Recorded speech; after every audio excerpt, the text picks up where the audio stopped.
Welcome guys to Viral News Malaysia. Ini hari Kamis 8 bulan, hari Kamis ya.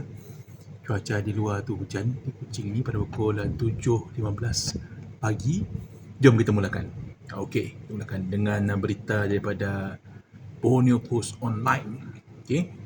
Ini mengatakan macam ni ya. Jadi Sarawak Skill shines in TVET National Assessment. Okey, ini dilaporkan berkenaan dengan TVET ya. Sarawak Skill has received outstanding result in the single rating for TVET program 2025 conducted by Department of Skill Development JPK, marking a significant milestone in its commitment to excellence in technical and vocational education training TVET. Ini Sarawak Skills. Jadi tahniah untuk Sarawak Skills ya. Tahniah. Okay. 10 of its program were awarded 5-star rating and further 20 programs received 4-star rating in the national assessment. Jadi tahniahlah untuk Sarawak Skill. Sarawak Skill. Jadi pada Januari ini banyak pameran education yang akan berlaku. Okay, of course ini untuk pelajar SPM tahun 2025 untuk mencari peluang untuk sambung belajar. Ini contohnya. Contohnya Global Education Centre to hold education fair across Sarawak from January 10th to 18. Okay. Jadi Cebu Global Education Centre will organising a series of education fair statewide this month January. It is said the fair aim to provide students planning on pursuing further studies with a one-stop education consultant and scholarship assessment service. Ini okay.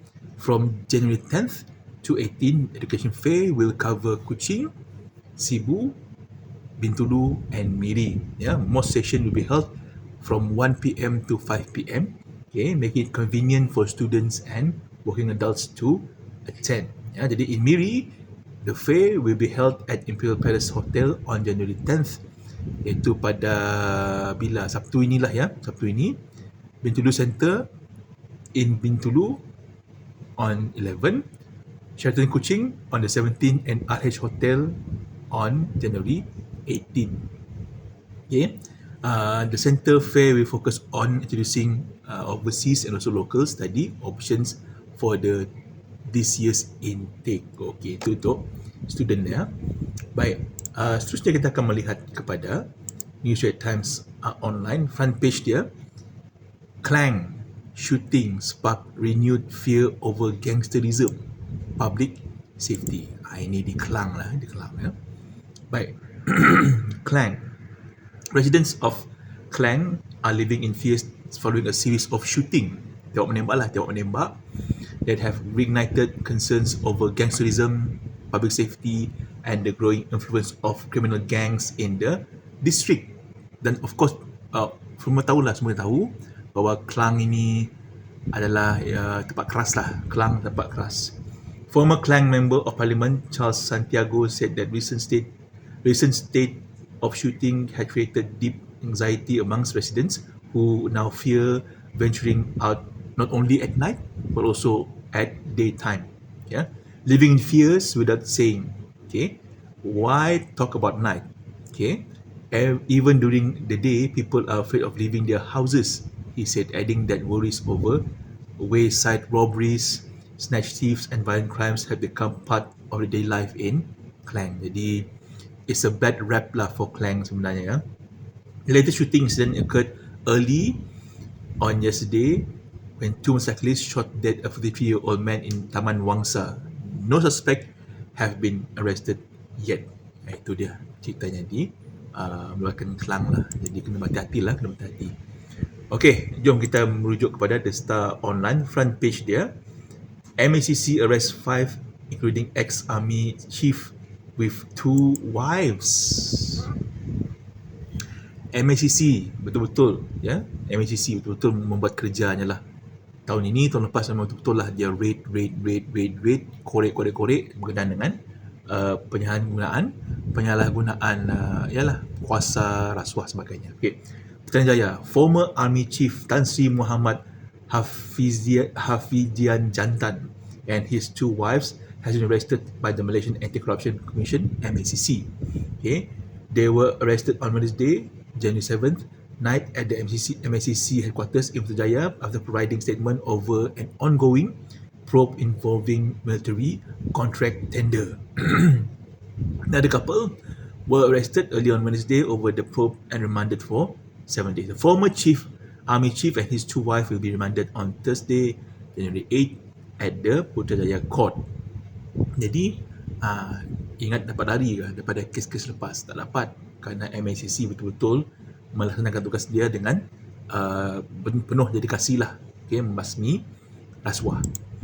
Berita harian, front page. Ini untuk apa? Untuk berita sukan lah, tentang Pangon ni pecah tabung bayar gaji Pangon kalau dia pergi ke Selangor FC lah ya. Kuala Lumpur, Selangor FC dijangka terpaksa memecah tabung mereka untuk mendapatkan kin majulatih dari Kuala Selatan, kin Pangon bagi mengendalikan perkara itu. Ejen berpengalaman Persatuan Bola Sepak Antarabangsa FIFA, Effendi Jagan Abdullah berkata, meskipun tiada angka rasmi mengenai amount dibayar pasukan itu, namun jurulatih seperti Pangon memiliki tangga gaji tersendiri.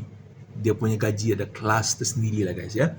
Jelas pengarah urusan Action Football Asia Sdn Bhd itu tidak mustahil Pangon yang juga bekas pengendali Harimau Melaya antara jurulatih termahal dalam Liga Malaysia musim ini. Paling mahal. Kita tidak begitu tahu berapa jumlah sebenar, tapi untuk jurulatih seperti Pangon ini biasanya bayarannya sekitar 120,000 hingga 140,000 kerana kita tahu kapasiti dan juga reputasi. Jadi ingat bila anda nak mark up gaji ke sebagainya, pastikan berdasarkan pengalaman anda itu yang berharga sebenarnya. Pengalaman. Kemudian juga pihak penaja seperti Hyundai membantu SFC untuk hal ini kerana kita pun tahu segregasi kerajaan itu turut menaja FST juga, kata Fendi. Mungkin menggunakan kabel seperti penaja rasmi Selangor FC ini, iaitu Hyundai, bolehlah ada unsur-unsur Korea sikit lah. Terdahulu Pangon sah dilantik sebagai jurulatih baru The Giants bagi menggantikan pengendali interim Christopher Gamel yang kini memegang tanggungjawab sebagai pengarah teknikal SFC. Okey, faham. Right, sebab kita lihatlah kelibat Pangon lah ya. Bagaimana kelibat nanti ya. Baik. Jom. Hiburan ni kena ada hiburannya guys. Hiburan. Ini daripada Pak Nil. Pelawak disaran cuba strategi baru jana pendapatan, kata Pak Nil. Memang betul lah ya.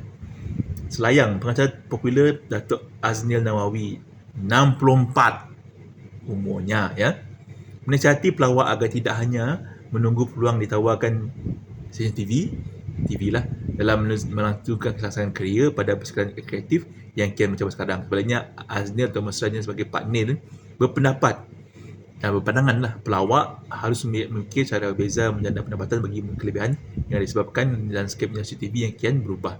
Tambahannya sama turut dihadapi dalam bisnes pemacaraan kerana tempias peredaran zaman ini. Saya nasihatkan pelawak bukan pentas baru. Jangan tunggu. Macam saya ambil inisiatif buka kelas pemacaraan kerana peluang pemacaran TV semakin berkurangan. Jadi kalau ada bakat, kita usahakan bakatlah. Apakah kita adalah bagi kita menyanyi dan sebagainya, kita kena perkembangkan. Kalau merungut saja tetapi tiada sesuatu yang berlaku, benda itu tak akan selesai. Apa yang milik untuk meniaga lain. Maksud saya sebagai pelawak, mereka kena fikir apa ruang jenaka yang boleh dibuat. Contohnya macam penyiaran radio. Sekarang mereka sudah ada audio sia. Jadi itulah dia. Perubahan masa, ada AI lagi, jadi kita berubahlah, kita kena change, adapt dengan perubahan semasa. Jangan kita nak berkeras hati, mengatakan cara kita itu betul, tak nak berubah sebagainya. Kita kena berubah lah. Hari ke hari kita kena berubah guys. Itulah kita manusia, kita kena berubah. Guys, take care. Jumpa lagi dalam rancangan seterusnya pada esok. Viral News Malaysia. Bye.